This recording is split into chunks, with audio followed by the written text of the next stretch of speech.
Welcome to Nico Props. I'm Chris Fry, also known as Nicodemus. This is going to be basically a sped up version of me doing moulding on the elbow flap for ED-209. So I've just sprayed it with some silicone release spray and mixing up some silicone at the moment. The idea is that the release spray should stop it sticking to the other half of the mould. So I'm putting on an unthickened batch first. I'm not overly worried about bubbles and things like that.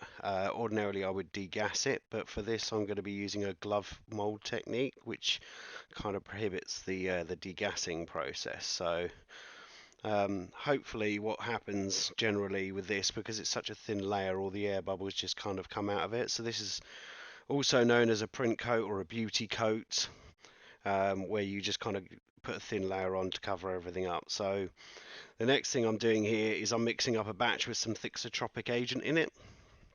I've discovered actually that you really only need a tiny amount of this stuff, and it goes a long way. So I made a slightly thickened batch using the food mixer that you can see there, and it goes on much lumpier, as you can see. So kind of just spread it around. I'm using a brush for it. The brush does get clogged up, but it's more kind of like a spatula really than anything else. And the idea here is I'm trying to get it all completely covered in a reasonable thick layer, trying to concentrate on areas that are going to possibly be a bit difficult to get out of the mold, like around the connections to the actual main body. Obviously I've got to worry a little bit about getting it smoothed up on the top, but it doesn't have to be massively thick up there because there's not that much detail and there's not going to be a lot of strain when the mold comes apart.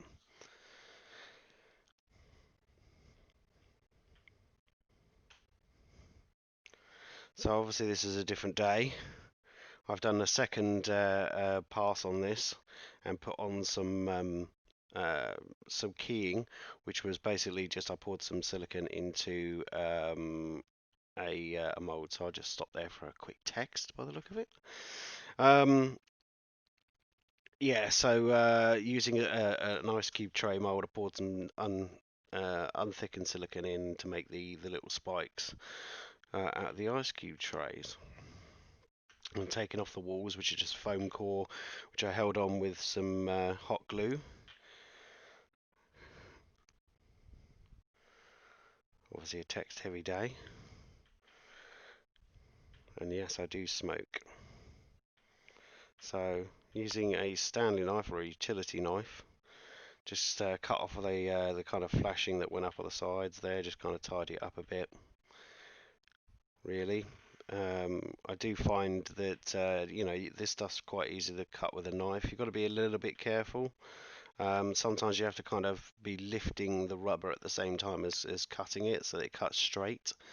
I did actually have a problem as well when I was demolding this, that I don't think all of the silicone release spray actually covered it all.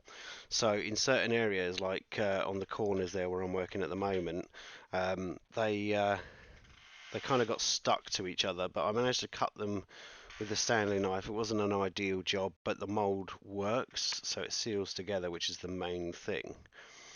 It's good to have these kind of reference points and the keying in at the top there, so that when I do the fiberglassing layer, it will actually lock in and be registered with the actual fiberglass mold.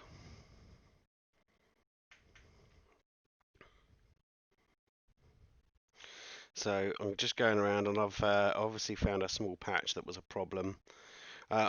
With this on the edges there, you can see the blue there. I've covered it in a release agent. It's basically a PVA film.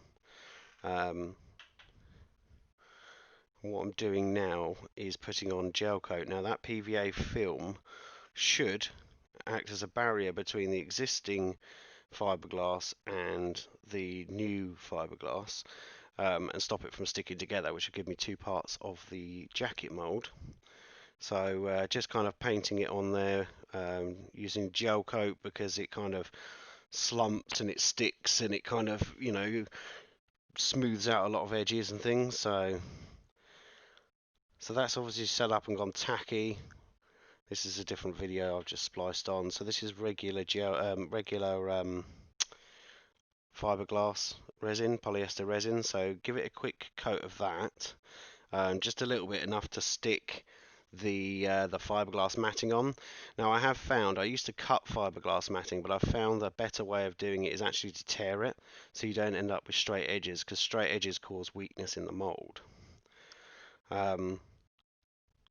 So yeah, just kind of laying it up and making sure I've got everything covered, and now just using a bit of resin to kind of stick it down. I'm not trying to actually stick it down properly. What I'm trying to do is actually wet out the mat, because there's a bonding agent in the mat that softens up when the resin's active on it. So if you leave it to soak in for a little bit while you do some other stuff and not worry about getting it too flat, and then come back to it, it kind of flattens out a lot better.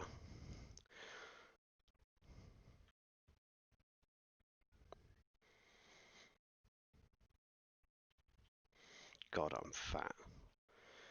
I need to lose some weight. Go on, you podgy git. Anyway, so it's always one of those things, isn't it? When you watch yourself back, it's like listening back to yourself on a tape recorder, and nobody likes it, do they? So watching myself back isn't exactly comfortable at this angle. So just using up the last of the resin there. So that coating's cured. Going to stick another coating on before it gets too cured. So it should be slightly tacky at this point.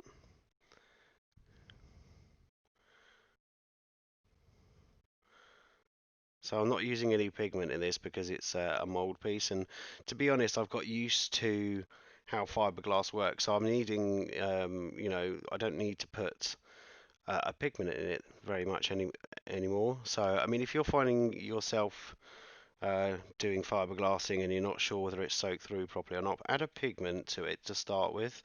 It gives you a good idea as to how much it's soaked in or not. That's how I started doing it. You'll see some of the early molds from the ED-209 project where they're actually blue. So that was so that I could see how it was soaking in and things like that. But now I'm confident enough with my fiberglassing skills not to have to worry about that.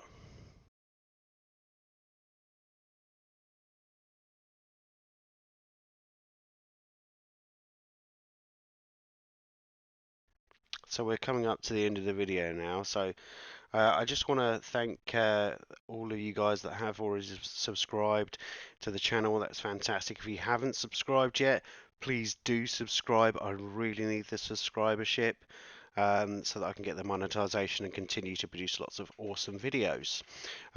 So subscribe and hit the bell notification, and I'll see you guys on the next video.